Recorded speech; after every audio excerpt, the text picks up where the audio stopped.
मंगलाचरणम्। वागर्थाविव सम्पृक्तौ वागर्थ प्रतिपत्तये जगतः पितरौ वन्दे पार्वती परमेश्वरौ। पार्वती परमेश्वरौ। प्रथम सर्गे दिलीपवर्णनं वयं पठामः। दिलीपराजा अयं रघुवंशस्य आद्यः नृपः इति अस्माभिः दृष्टं। मनोः अनन्तरं साक्षात् दिलीपः इति उक्तं। दिलीपस्य वर्णनं सम्यक्तया कालिदासेन क्रियते। कालिदासः वदति अयं राजा कीदृशः आसीत्, कीदृशं राज्यशासनं सः चालितवान्, तस्य विषये किञ्चित् अस्माभिः दृष्टम्। अयं राजा यदि कश्चन व्यक्ति द्वेष्यः अस्ति, किन्तु यदि तस्मिन् शिष्टवद्गुणाः भवन्ति चेत् द्वेष्यः अपि सः राजा तस्य कृते बन्धुः इव आसीत्। यदि कश्चन व्यक्तिः प्रियः अस्ति, किन्तु यदि तत्र दोषाः भवन्ति, प्रियः सन् अपि सः पुरुषः वारणीयः, सः शत्रुवद् भवति इति कृत्वा। तादृशमेव यदा औषधं कटु अपि तिक्तमपि भवति, किन्तु तत् स्वीकरणीयं भवति, तद्वदयं द्वेष्यव्यक्तिमपि बन्धुवत् स्वीकरोति स्म। यदि अङ्गुली उरगक्षता भवति, सर्पदष्टा भवति, सा त्यक्तव्या भवति। तद्वत् प्रियव्यक्तिः अपि यदि दोषैः युक्तः भवति अथवा दुर्गुणैः युक्तः भवति चेत् सः व्यक्तिः त्यक्तव्यः। अस्य तादृश एव व्यवहारः आसीत् इति दृष्टम्। अस्य निर्मितिः साक्षात् ब्रह्मदेवेन कृता इति वर्णनं तत्र आगतं। तं वेधा विदधे, वेधा नाम ब्रह्मदेवः विदधे, निर्मितवान्। कथं निर्मितवान्? महाभूतसमाधिना। अत्र समाधिशब्देन सम्यक् आधीयते, समूहः इति शब्दस्य अर्थः कुर्मः। महाभूतसमूहैः विदधे, निर्मितवान्। महाभूतैः निर्मितः अयं दिलीपः। विशेषं किं? महाभूतेषु ये ये गुणाः भवन्ति, कारणगुणाः सर्वदा एव कार्येषु अथवा कार्ये संक्रमिताः भवन्ति इति न्यायः।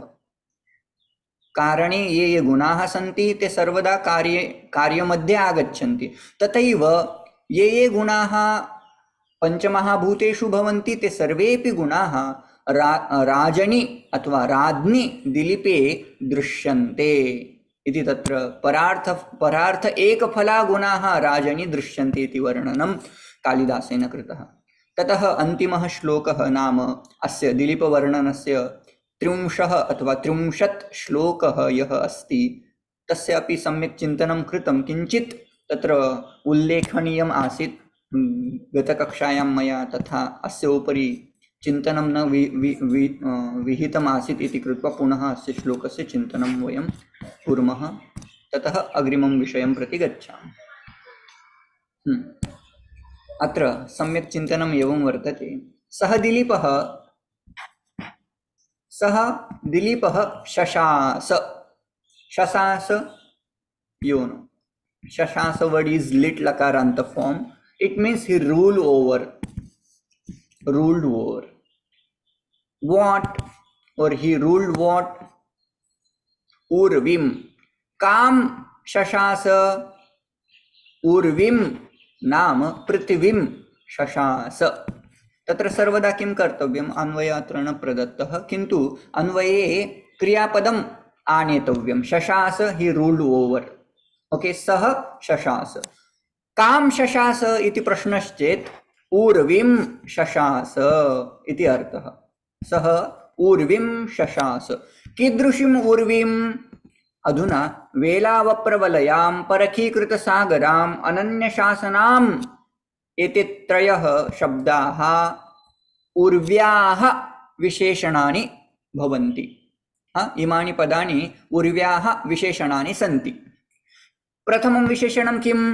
वेला वप्रवलयाम्। अधुना अत्र ज्ञातव्यं, वेला नाम समुद्र आकुलानि, समुद्रतटानि, समुद्रमिति स्वीकुर्मः।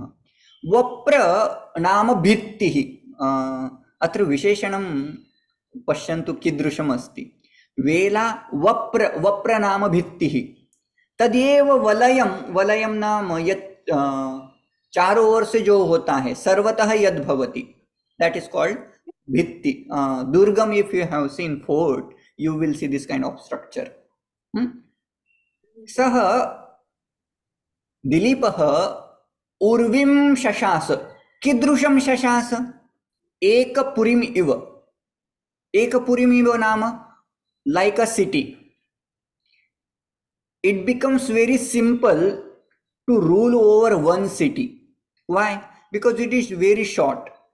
It is very little in size. एक सिटी चला मतलब उसके ऊपर राज्य शासन करना सिंपल हो जाता है। देश के ऊपर शासन करना और सिटी के ऊपर शासन करना, दोनों में बहुत अंतर है। बड़े भाग पे जब शासन करते हैं तो वहाँ बहुत सारे चीज़ों का ध्यान रखना चाहिए जो नहीं रखा जाता एक राजा से, है ना। और लेकिन वही राजा यदि एक पुरी के ऊपर, एक शहर के ऊपर, एक नगर के ऊपर यदि राज्य करता है तो सारे चीज़ों का अच्छी तरह से ध्यान रख सकता है। अयम राजा अपि संपूर्णाम उर्वीम एकपुरीम इव शशास। संपूर्ण उर्वी, संपूर्ण पृथ्वी इनके लिए एक पुरी जैसे थे, एक नगर जैसा था। मतलब इतने सिंपल तरीके से वो राज्य करते थे। और वो उर्वी कैसी थी, वो पृथ्वी कैसे थी? बोलते हैं वेला वप्रवलयाम नाम समुद्र आकुलानि एव यस्याः पृथ्व्याः वप्रवलयाम आसत्। वप्र नाम भित्तिः, भित्त्या निर्मितं वलयं यस्याः तादृशां पृथ्वीम् अथवा उर्वीं सः शशास। तादृशीं, क्षम्यताम्, तादृशीम् इति शब्दः भवति। तादृशीम् उर्वीं सः शशास, शासितवान् इति अर्थः। इतोपि एकं विशेषणं परखीकृतसागरां। परखीकृत नाम सागराणि, सागराणां कृते अपरः शब्दः भवति अपरिकाः, दैट विच इज नॉट खाताः। खातं नाम खनिताः, डैग, डैग राइट, डैग, डिग डैग डैग। ओके, परिखीकृत साग। पुनः किमपि दोषः जातः वा? डिग का पास्ट टेंस डग होता है। Dig, dug, okay, I said dag right, dug. हाँ, परिखीकृत सागरां। वस्तुतः सागराः न खाताः, न खाताः, न खनिता, न खननं तेषां न कृतं केनापि, किन्तु अत्र ते समुद्रे तादृशः किं कृतः अस्ति? आरोपः कृतः अस्ति। अस्याः पृथ्व्याः परितः समुद्राः खाताः, नाम समुद्रं तत्र वस्तुतः तत्र खनिताः नासन् अथवा खाताः न सन्ति, किन्तु तत्र आरोपं कृत्वा यथा दुर्गस्य परितः यथा खातं भवति, परिखा भवति, तादृशम् अस्य नगरी, अस्य उर्वी, ताम उर्वीं सह शशास इति। Can you say a little bit in English, Avinash-ji? I'm sorry, I couldn't understand what you said. Those samudras are not dug. Actually, it is not. But Kalidasa is just what? आरोपितम के क्या बोलते हैं? Implying that samudras are dug and they are protecting this urvim from all the sides. So now those days, if you see either I said Lal Killa or in Madurai or somewhere, I have heard that there is a one fort. From all sides you will find this kind of structure where they used to pour water and they used to पूरे दिन में वो open रखते थे वो वाला जाने आने के लिए। और जब रात हो जाती थी तो वहाँ वो जो मेन महाद्वार होता था उसके आगे एक कुछ पुल जैसा बनाते थे और वो क्लोज, मूवीज में देखते हैं ना हम, जब रात हो जाती तो वो क्लोज कर लेते थे। बंद कर लेते थे।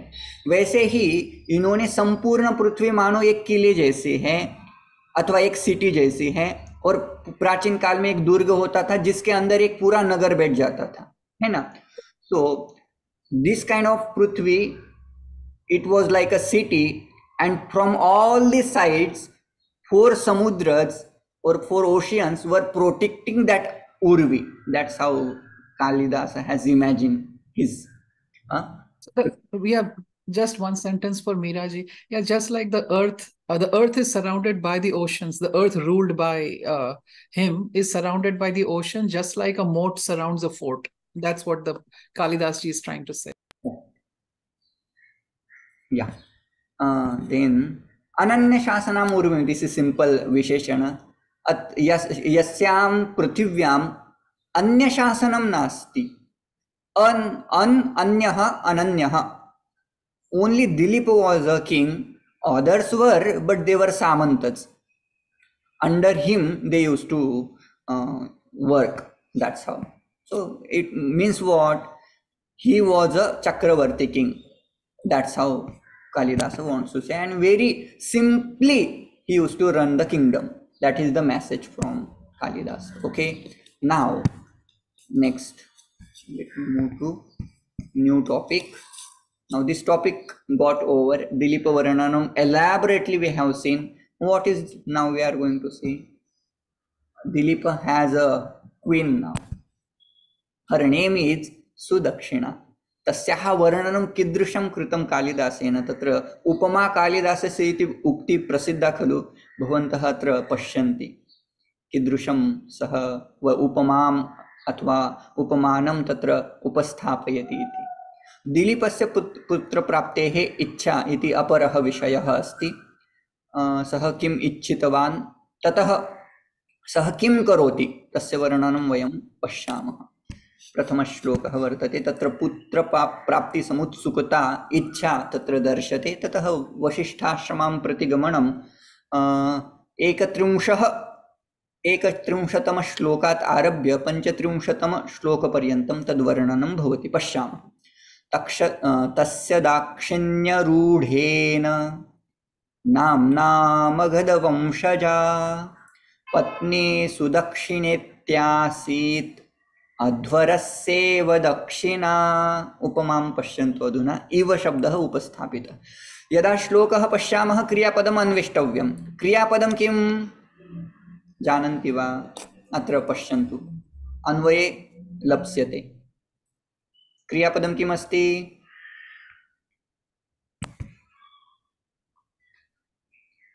वदन्तु, यद् लभ्यते तद् वक्तव्यम्। I can only see Asit. Asit iti kriyapadam. Asit means was, had. What had, what was? Patni asit. Kasya patni asit?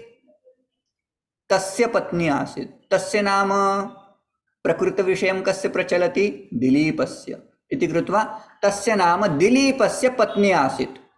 का पत्नी आसीत्?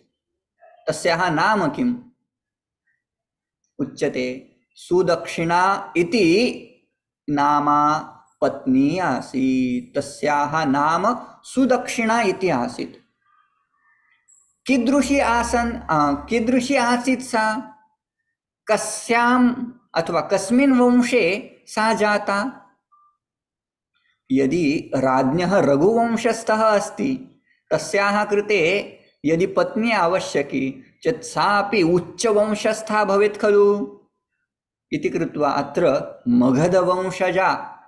कस्यां वंशे उत्पन्ना सा? मगधवंशजा। तस्याः नाम सुदक्षिणा इति स्थापितं। सुदक्षिणा इति किमर्थं? किमर्थम् अन्यत् न? तस्य दाक्षिण्य रूढेन नाम्ना, नाम दाक्षिण्य इति शब्दस्य अर्थं यदि पश्यामः अर्थद्वयं भवति। या निपुणा भवति दाक्षिण्य, या चतुरा भवति सा। रूढः अर्थः दाक्षिण्य इति शब्दस्य कः? दैट दयालुता यस्यां, नाम नानाविधाः बहुविधाः गुणाः यस्यां भवति तादृशी सा। दाक्षिण्य शब्देन सः अर्थः लभ्यते।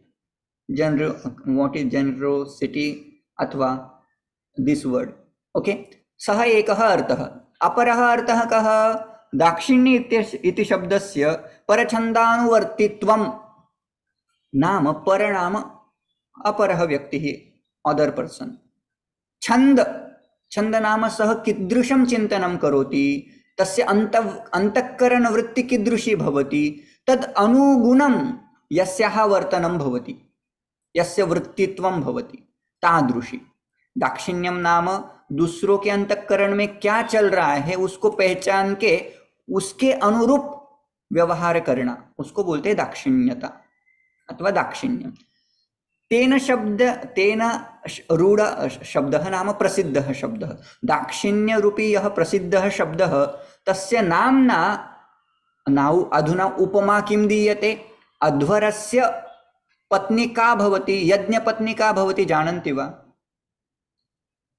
यज्ञपत्नी भवति दक्षिणा. दक्षिणा नाम after yajna we have to give some money or wealth to Brahman, etc. That is called dakshina. Without dakshina, yajna will not be purna. In the same way, Dilipa was apurna without sudakshina. Now, how her namna tasyaha namani सार्थकता कीदृशी वर्तते पश्यन्तु. अध्वरस्य पत्नी इव, अध्वरस्य पत्नी का दक्षिणा, एषा अपि सुदक्षिणा नाम्नी दिलीपस्य पत्नी आसीत्. यथा अध्वरं नाम अस्यापि किञ्चित् वैशिष्ट्यं वर्तते. अध्वा इत्यस्य अर्थः भवति मार्ग. राति नाम ददाति. अध्वानं राति नाम किम्? अध्वा इत्यस्य अर्थं कुर्मः. अध्वानं नाम स्वर्गमार्गं. राति ददाति.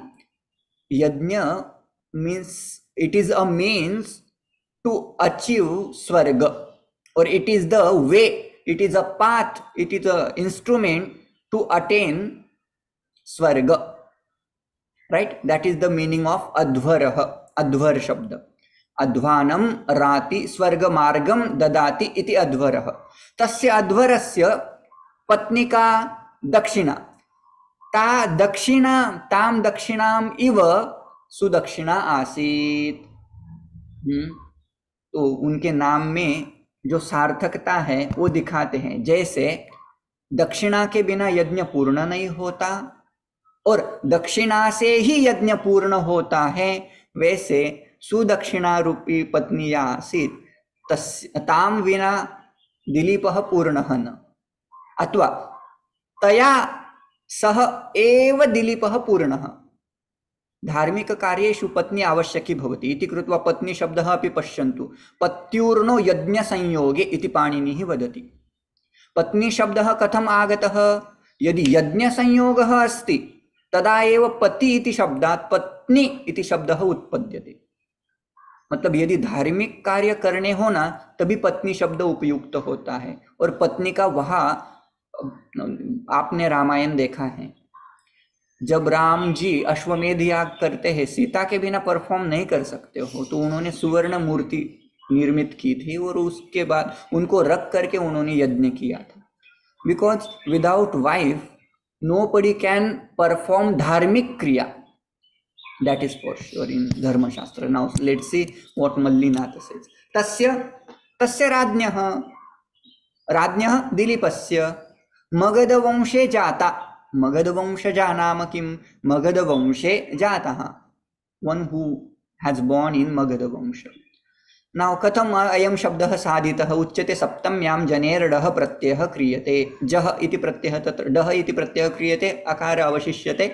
जन धातोः अकार यदि अवशिष्यते तस्य अन्भागस्य डित्व सामर्थ्यात् लोपः भवति. अवशिष्यते मगधवंशज प्लस अ, मगधवंशज इति शब्दः पुल्लिंगे भवति. स्त्रीलिंगे किं? स्त्रीलिंगे तत्र अजाद्यतष्टाप् इत्यनेन आकारः आनीयते. मगधवंशज इति रूपसिद्धिः तत्र भवति. व्याकरणस्य भागः अत्र मल्लिनाथेन आनीतः. एतेन अभिजात्यम् उक्तं नाम श्रेष्ठे वंशे सा उत्पन्ना, श्रेयसी वंशे सा उत्पन्ना इति अर्थः। अस्तु, इतोपि किं? दाक्षिण्यरूढेन। दाक्षिण्यं नाम किं? परछन्दानुवर्तनं दाक्षिण्यं। पर नाम अपरः यः अत्र परः नाम्ना दिलीपः। दिलीपं यथा इच्छति, दिलीपस्य यथानुगुणं वर्णनं किम् अनुवर्तनं सुदक्षिणा करोति स्म। पुनः दाक्षिण्य शब्द कथम आगतः? तस्य कृते दक्षिणः इत्यस्य कः अर्थः? दक्षिणः सरलः, दारपरछन्दानुवर्तिषु, सरलो दारपरछन्दानुवर्तिषु, अयम् अर्थः दक्षिण इति शब्दस्य। कः प्रददाति? शाश्वतकारः प्रददाति। अस्तु, तेन दाक्षिण्येन अथवा दाक्षिणरूपी गुणेन रूढं, रूढं नाम प्रसिद्धं, रूढ अर्थः नाम प्रसिद्धः अर्थः।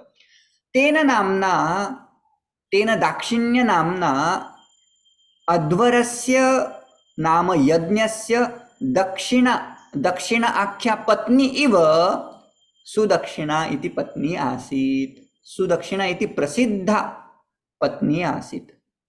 अस्तु, अत्र किं वैशिष्ट्यं? तत्र उच्यते श्रुतिप्रमाणं दीयते। अत्र श्रुतिः यज्ञः गन्धर्वस्तस्य दक्षिणा अप्सरसः। यज्ञः is like a Gandharva and gandharva patni is called apsara, right? So here yajna is gandharva and dakshina is apsara. In the similar way, yajna can be considered as Dileepa and dakshina can be considered as Sudakshina. So si upamanam, yajna Dileepa, dakshina Sudakshina, this is called upama. Upamanam is Dileepam in the form of yajna and Sudakshina upamanam. उपमा का प्रदीयते? दक्षिणा इति। अस्तु, तत्र एकः प्रसिद्धः श्लोकः मया लब्धः। दक्षिणा यज्ञपत्नी च दीक्षा सर्वत्र पूजिता, यया विना हि विश्वेषु सर्वकार्यं हि निष्फलम्। दक्षिणां विना सर्वाणि कार्याणि निष्फलानि भवन्ति। तद्वत् सुदक्षिणां विना दिलीपस्य सर्वाणि अपि धार्मिककार्याणि निष्फलानि, नाम कर्तुम् एव न पारयति इति कृत्वा। अस्तु,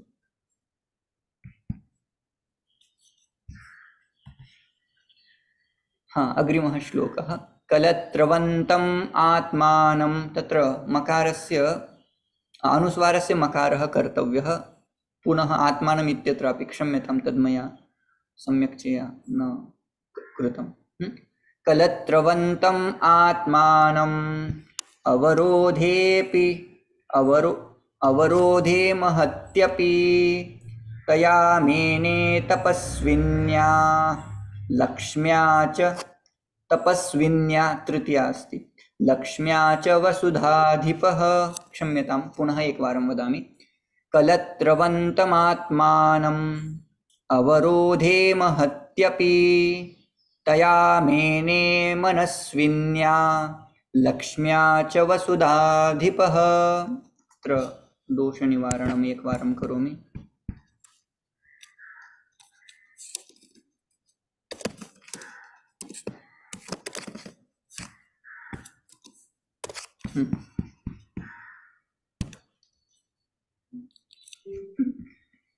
क्रियापदं किं?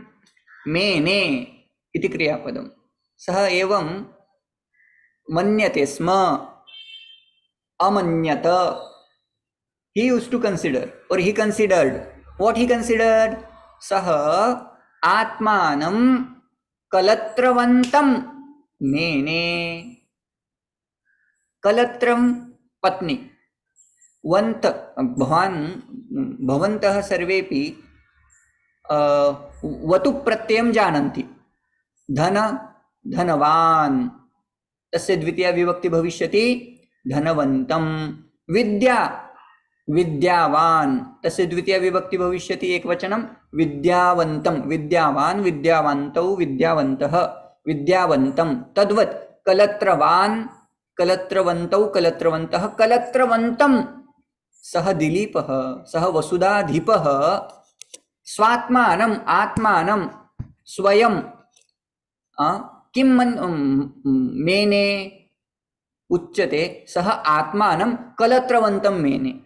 He consider himself as I am married, or how to say, कलत्रवान को कैसा ट्रांसलेट करेंगे, one who has wife.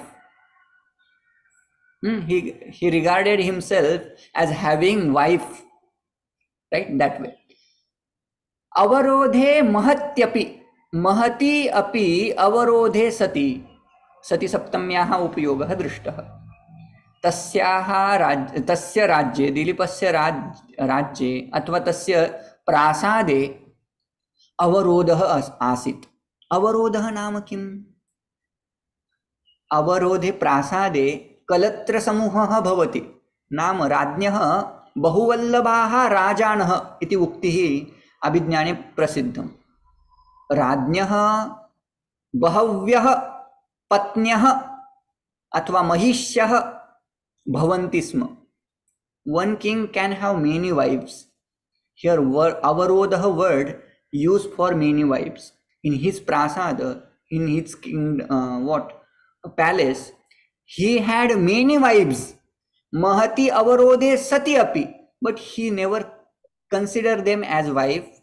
He considered himself, or he regarded himself as having wife by Manaswini Sudakshina, Patni, and Lakshmya. Lakshmi Shabda can be taken as Rajya Lakshmi, Raja Lakshmi. So he considered himself as having wife by that Sudakshina, a lady, high-minded lady. Manaswini means high-minded lady. And another is the goddess of loyal fortune, that is called Rajya Lakshmi or Raja Lakshmi. So see how shloka goes. Vasudha Dhipaha.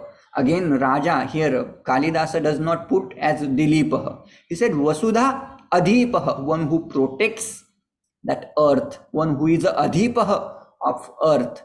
That Adhipaha, that Vasudha Adhipaha, Mahati Avarode Satyapi, even though there were many wives, but he wives, right?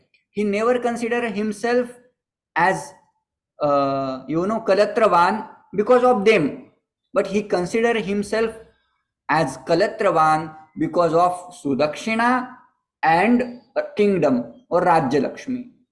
Now this is how the shloka goes. Avarodha means many wives, is it? Yeah, so here Antahpura Varga, Yasya Antahpure Bahunam Patninam Samuhah Bhavati, Sah Shabdah अत्र मया दोषः कृतः आसीत् त्यक्तमः. मनस्विन्याः इति नास्ति, मनस्विन्या तृतीया विभक्ति वर्तते. अस्तु पश्यामः. So the word harem, the word harem is used from some accepted translation. What word? In the English translation में आपने harem use किया है, वो is it from some accepted English translation या कोई European का translation? Whatever is English translation, I am just taking from Kale, EMR Kale's translation. So I don't know. Harem means. Oh, I see. Yeah, because it's a word that comes from Arabic. So I was just wondering. Antapura is the correct word from Sanskrit, right? Yeah. What would be the English translation for that? Correct. I think it would just be though he had many wives in the palace. There is no word. Okay. I mean, harem is because it comes from Arabic, so I'm just surprised at the use of the word. That's all. What is the meaning of that word? Harem means? Muslim kings की वो होती थी ना, अंतःपुर को Muslim kings harem बोलते हैं ना. Oh, अच्छा. Mughals they had harem. Yeah, उनकी अंतःपुर को वो लोग harem बोलते हैं, इसलिए it comes from Arabic. Yeah. अच्छा. Yeah. Okay, so he might have got that word from some dictionary, Arabic dictionary. Okay, whatever. Vasudhadipah Dilipah. Avarodhe Mahati Api. Mahati नाम, there were many. Mahat means बहुत इस अर्थ में. अवरोधे सत्यपि, अंतःपुर वर्गे सत्यपि. अरे बाप रे, एक ही श्लोक, 10 मिनट अवशिष्ट रहे.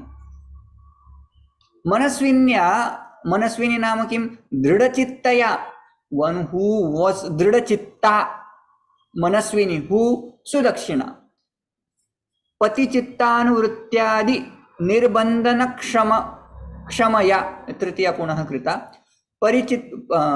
पतिचित्तानुवृत्त्यादि निर्बंध क्षमा इति अर्थः कर्तव्यः.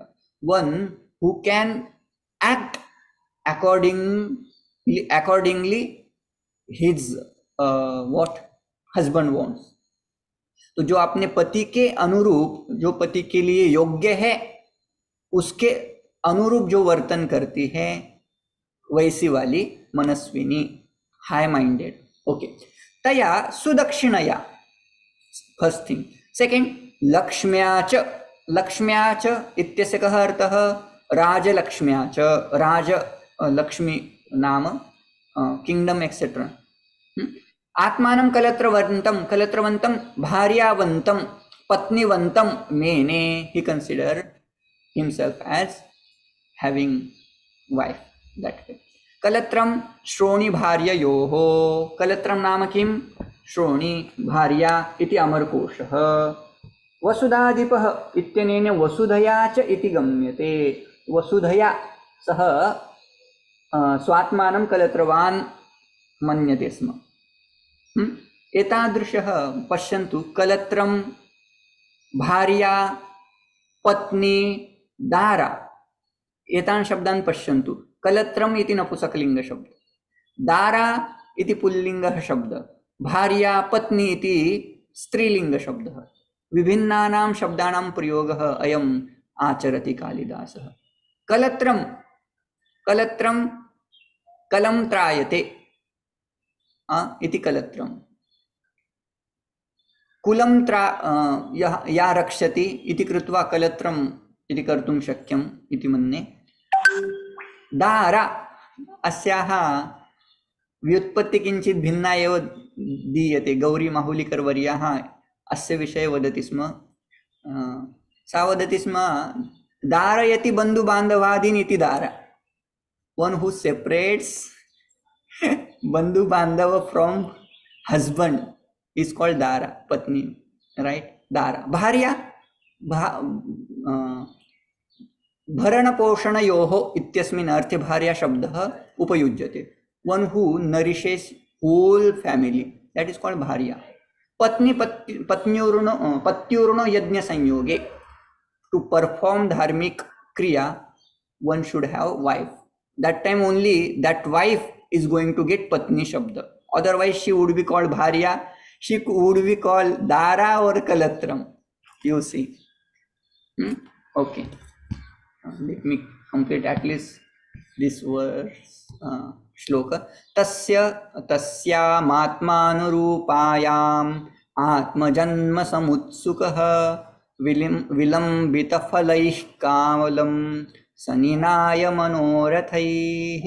सह कालं निनाय. सह कालं निनाय. कुत्र कालं निनाय अथवा कीदृशः सः कालं निनायः? सः कीदृशः आसीत्? आत्मजन्म समुत्सुकः. आत्मजन्म, आत्म नाम स्वात्मानं यः जनितुम् इच्छति तादृशः समुत्सुकः, आत्मजन्म समुत्सुकः सन् सः कालं निनाय. किन्तु कुत्र सः आत्मजन्म समुत्सुकः आसीत्?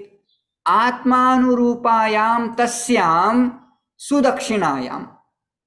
He wanted to get son from her in the sense from Atmanurupa Patni, one who is used to act as he used to want. Means whatever was good for him, she used to act like that. So सह राजा दिलीपः आत्मजन्म समुत्सुकः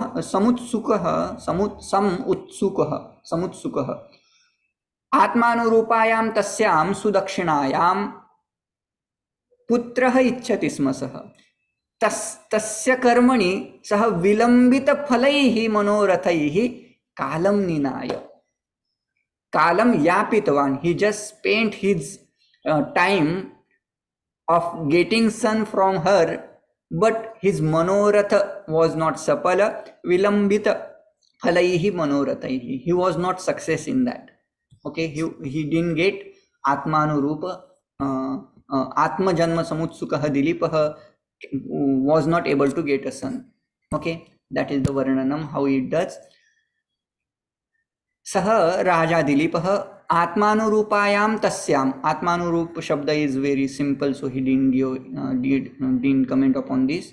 Atma Anurupam Tasyam Patnau Atmajanma Samutsukah. Now this word is a little bit, we have to look upon.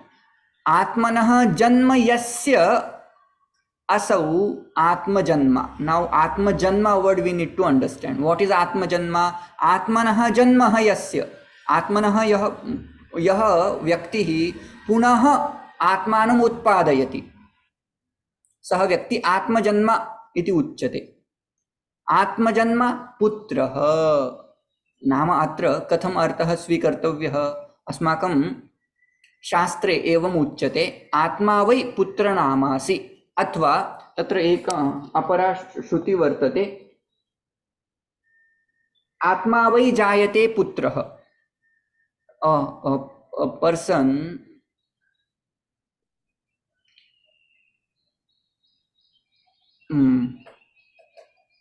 Pita, father, is born again in the form of son. That is the concept in our Hindu literature, So that's how he wanted to get a new birth in the form of son from his wife. That's how that Visheshana can be taken. Or there is, if we use Shashti Tatpurush or Bahuvrihi Samas, the same meaning is going to come. But see, Atma Janma means Atmanah Janma Yah Ichchati Saha Atma Janma iti ekah artha. Sah eva atra pratipadyate.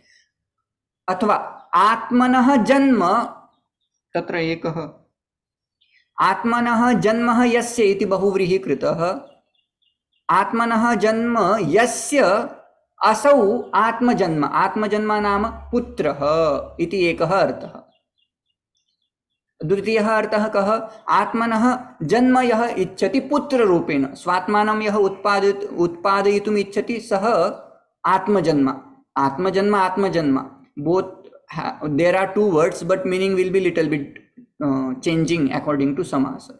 Okay, tasmin samutsukah, one who is desirers of getting putra. अथवा द्वितीयः अर्थः दीयते यद्वा आत्मनः जन्मनि स्वस्य जन्मनि पुत्ररूपेण उत्पत्तौ, one who was interested to born again in the form of putra, that is called atmajanma. तस्मिन् आत्मजन्मनि समुत्सुकः आत्मजन्म समुत्सुकः आत्मा वै पुत्रनामासीति श्रुतिः प्रतिपाद्यते. विलंबितं फलं विलंबित फलैः इति विशेषणं प्रति गच्छामः. विलंबितं फलं पुत्रप्राप्तिरूपं फलं यस्य विलंबितं न जातं पुत्र एव न जातः इति कृत्वा विलंबितं. येषां तैः विलंबित मनोरथैः, मनोरथ भवन्तः जानन्ति, no need to comment upon. कदा मे पुत्र, मनोरथ नाम कदा मे पुत्रो भवेत्, कदा मम पुत्र भविष्यति इत्यादिभिः आकांक्षाभिः आशाभिः सह कालं निनाय स कालं यापयामास. He spent his time thinking of getting son from what? Sudakshina. That's how this shloka was explained. Okay. Is there any question regarding this, or shall we stop here? We'll stop. So in the last thing you said Sudakshina and Lakshmi. So he had two wives. His favorite were two wives, Sudakshina and Lakshmi. Sudakshina and Lakshmi were his favorite wives. Lakshmi in the sense Rajya Lakshmi, Prithvi.